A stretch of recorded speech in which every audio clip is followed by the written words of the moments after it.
Hello everyone! A while back, I started working on a simple project to try out puzzle cube algorithms. But as I learned more about Unity and C# programming, as well as Blender, Audacity, GIMP, and other tools, I kept expanding it until I ended up with an original game I think you'll really enjoy. Without further ado, I proudly present Glow Cubes. Glow Cubes offers many variations of the classic puzzle cube, some of which feature never-before-seen and even physically impossible movement styles. Its namesake feature is that as you're solving, each cube you get in place glows happily. And to help track your progress, the display on the laptop keeps a running count of the cubes you have solved so far.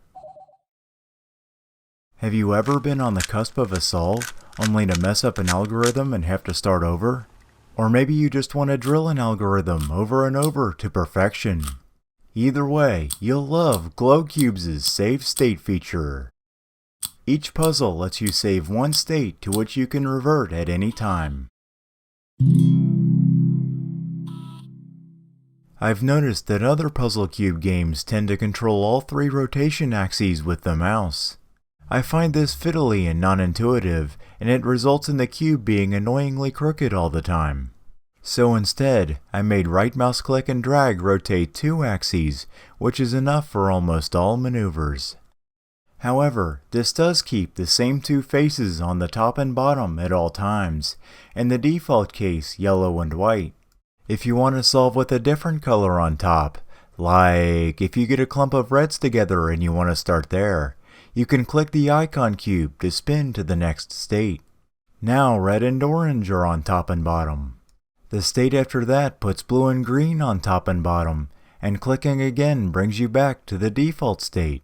Note that the icon cube automatically reorients to match the largest solved portion of the puzzle. Most puzzle cube games control by dragging the edge of the slice to be rotated. But if you'd rather drag the faces, that control scheme is available too. My vision for this game was to create a relaxing space where you can explore these unique puzzles at your leisure. As such, most of the interface is diegetic, including your ever-growing cube collection. Every cube you've solved appears solved on your shelf, and every bonus cube you unlock appears on a shelf as well, except the one you're currently using, of course. You can rearrange your collection however you like, and you can use the mouse wheel to rotate each cube. Or you can right-click a cube to match its angle to the cube in play. You can even take a cube directly off the shelf to play with it. There are other diegetic controls too, such as the dimmer switch, the light switch, and using the mouse wheel to change the scramble level without having to return to the menu.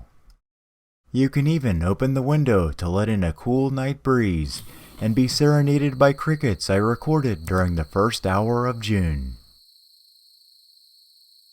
Given the view outside, I was going to call my game Sky Room, but apparently there's this other game and it was a whole thing. So, Glow Cubes it is. Anyway, thanks for sticking with me to the end of the video. Please wishlist Glow Cubes on Steam, and be on the lookout for videos of cube solves and improvements I make along the way.